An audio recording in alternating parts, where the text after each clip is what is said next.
Picture चालू करो बे। चलो भाई देखो अब मैं क्या करूं। देखो देखिए, एक चीज मैं आपको बता दूं कि विश्व का जितना भी मुसलमान है या विश्व के जितने भी मुल्क हैं, वो इस बात को जानते हैं कि अगर पाकिस्तान चलता है, पाकिस्तान की रोटी अगर चलती है तो आतंकवाद के पैसों से चलती है। यही कारण है कि बहुत सारे देशों में जब पाकिस्तान के लोग जाते हैं तो उनके साथ बदसलूकी होती है, उनको चेक करा जाता है। यही सबसे बड़ा कारण है। और मैं आपको बता दूं कि पाकिस्तान आतंकवाद की वजह से अपने पूरे मुल्क को तबाह करवा लेगा, अपने लोगों को मरवाने का काम करेगा, क्योंकि पाकिस्तान के रहने वाले आतंकवादी लगातार भारत देश के अंदर आके कश्मीर के अंदर हमला करते हैं। आपने देखा किस तरीके से हमारे देश के 27 से 29 जो लोग थे, उनको कितनी बेरहमी के साथ मारा गया। उन लोगों का क्या कसूर था, उनका क्या दोष था, आप मुझे बताइए, जिनको आतंकवादियों ने धर्म पूछकर उनको मारा गया। और सबसे बड़ी बात यह है कि ऐसे लोग पूरी मानवता के लिए एक बड़ा खतरा है। और पाकिस्तान को मुंहतोड़ जवाब देने का काम हमारे देश की बेटियों ने किया। जिस तरीके से एक और हमारे देश की बेटियों का सिंदूर उनसे मिटाया गया, तो हमारे देश की सरकार ने इसको नाम दिया ऑपरेशन सिंदूर। और जिसके ये बड़ी अच्छी बात कही आप चलते हमारे देश की बेटियों ने पाकिस्तान को उसी की भाषा में, उसी के घर में घुसकर मुंहतोड़ जवाब दिया। और ऐसी देश की बेटियों को आज पूरा देश सलाम करता है। और ये तमाचा उन लोगों के मुंह पर भी है जो लोग ये कहते थे कि भैया इस देश के मुसलमान पंचर बनाते हैं। उनके पिता जरूर पंचर बनाते हैं, लेकिन उनकी बेटी जो है वो इस देश के अंदर भारत देश का नाम रोशन कर रही है, देश के तिरंगे का नाम रोशन कर रही है, देश के तिरंगे का जो पीछे तिरंगा देख रहे हैं, इसका गौरव ऊंचा करने में लगी हुई है। और कहीं ना कहीं ये तमाचा उन लोगों के मुंह पर भी पड़ा है जो लोग इस देश के अंदर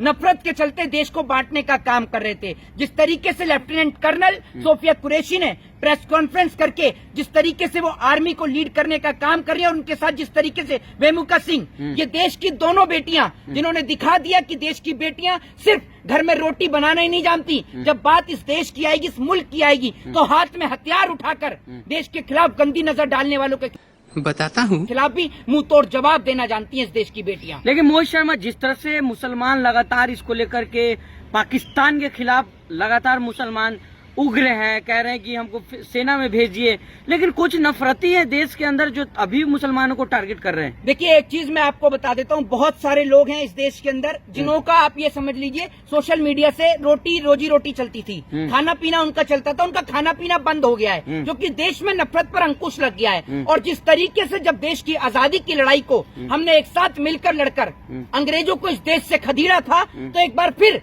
वही लड़ाई इस देश में शुरू हो गई है। ये आप देख लीजिए किस तरीके से जब बात देश और इस देश के तिरंगे की आई, तो किस तरीके से देश के तमाम लोग एक हो गए, हिंदू मुस्लिम सिख ईसाई एकजुट होकर जिस तरीके से आज पाकिस्तान को मुंह तोड़ जवाब दे रहे हैं। बात तो सही है। ये बात उन तमाम आतंकवादियों के मुंह पर कड़ा तमाचा है जिन्होंने धर्म पूछ के लोगों को मारा। और ये उन्होंने सोचा था कि भारत में लोग जाति धर्म और मजहब के नाम पर बढ़ जाएंगे। ये उनकी एक गलत सोच है।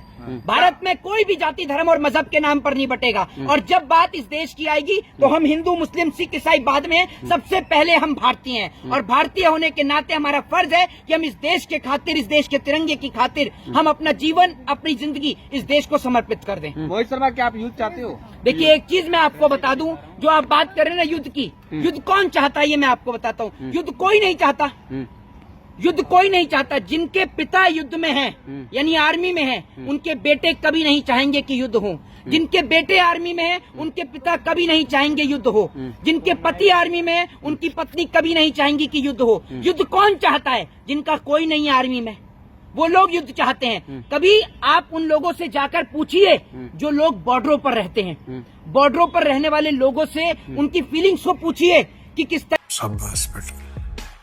बहुत बढ़िया तरीके से रात को सोते हैं तो घर के पीछे धमाका हो जाता है और पूरा का पूरा परिवार सहम जाता है। समझ रहे हैं? जंग कोई नहीं चाहता। और भारत जिसने सदैव गुट निरपेक्षता की नीति को अपनाया, भारत ने कभी किसी मुल्क पर हमला नहीं किया, लेकिन भारत ये जानता है कि उसके खिलाफ गंदी निगाहें डालने वाले को भारत छोड़ेगा भी नहीं। एक चीज मैं आपको बता दूं, युद्ध कोई नहीं चाहता। हम तो चाहते हैं कि पाकिस्तान हमसे माफी मांगे, पाकिस्तान हमसे माफी मांगे और पाकिस्तान ये बात कहे कि हम अपने देश से तमाम आतंकवादियों को भगाने का काम करेंगे, तो भारत नहीं जंग करेगा।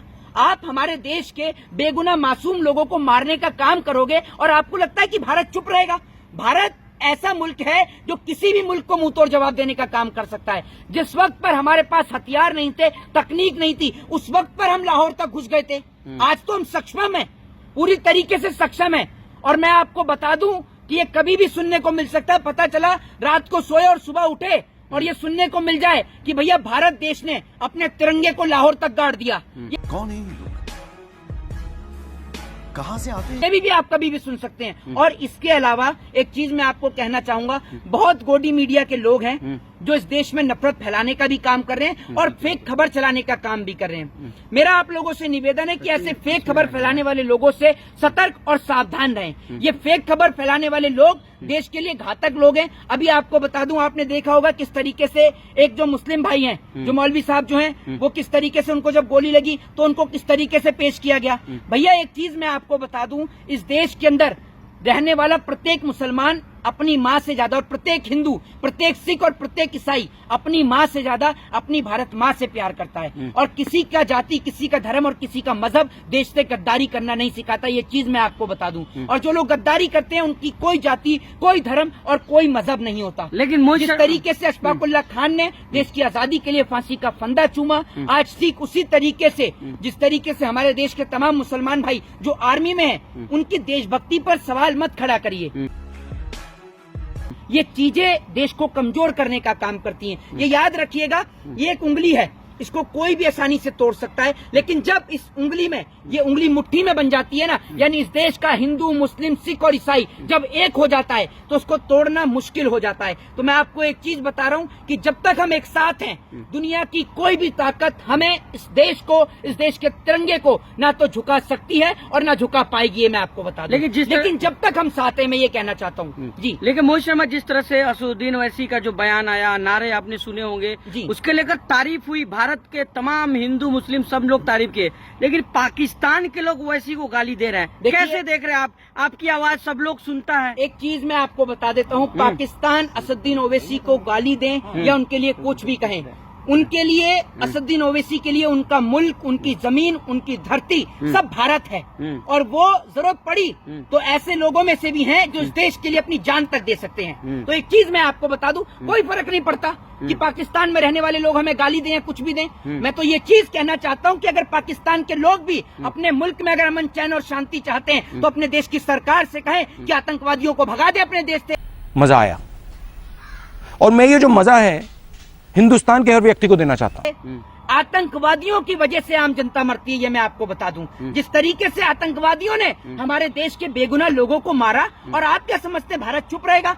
असदुद्दीन ओवैसी ने जो बात कही, पूरा देश उनके साथ खड़ा। असदुद्दीन ओवैसी का एक एक बयान बिल्कुल सही बयान था। और मैं एक चीज आपको बता दूं, जो उन्होंने बयान दिया, उस बयान का आज पूरा देश उनको सैल्यूट कर रहा है, उनका समर्थन कर रहा है जी। लेकिन जिस तरह से अगर ये भी देखा जाए कि लगातार हिंदुस्तान के अंदर ही मुसलमानों के नेशनलिटी पे जो है ये शक किया जा रहा है कि राष्ट्रवादी नहीं है मुसलमान, एक चीज बाहर भी लड़ना है, अंदर भी लड़ना पड़ रहा है। एक चीज मैं आपको बता दूं, मैं आपसे एक बात कह रहा हूं कि हम लोग जब बात, मैं आपको ये पहले भी बोला और अब दोबारा बोल रहा हूँ इस बात के लिए कि हम वैसे, हम भले ही जातियों को लेकर, धर्मों को लेकर, मजहबों को लेकर हमारे बीच में तकरार हो सकती है, नोकझोंक हो सकती है, लेकिन जब बात इस देश के तिरंगे की आएगी, जिस तिरंगे में भगवा भी है, सफेद भी है, और क्या आप ये देख रहे हैं हरा रंग भी है, आप ये समझ लीजिए केसरिया, सफेद और हरा, ये देश का जो तिरंगा है, ये तिरंगा आप क्या समझते हैं? ये देश का तिरंगा, हमारे देश का जो सरहद का जवान है, जो जंग लड़ता है सिर्फ इस तिरंगे के पीछे, कि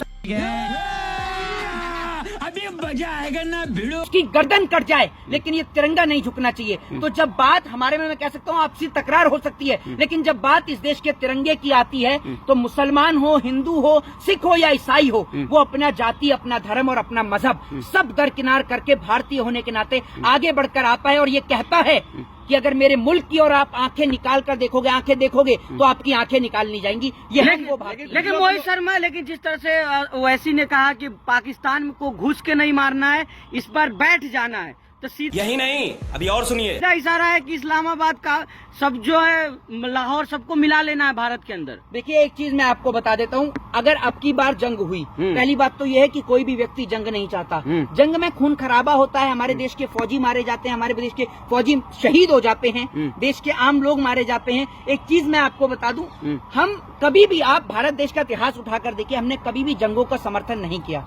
हमने हमेशा गुटनिरपेक्षता की नीति को अपनाया। लेकिन अगर पाकिस्तान अपनी नापाक हरकतों से बाज नहीं आया तो लाहौर, कराची और पूरा पाकिस्तान भारत अपने अंडर कर लेगा। और उसके बाद आप ये समझ लीजिए कि जो पाकिस्तान की जो सरहदें हैं वहां पर भी आपको हमारे देश का तिरंगा झंडा लहराता हुआ नजर आएगा। ठीक। शुक्रिया, जय हिंद, जय Bharat, Vande Mataram. Bye bye, tata, good bye, गया।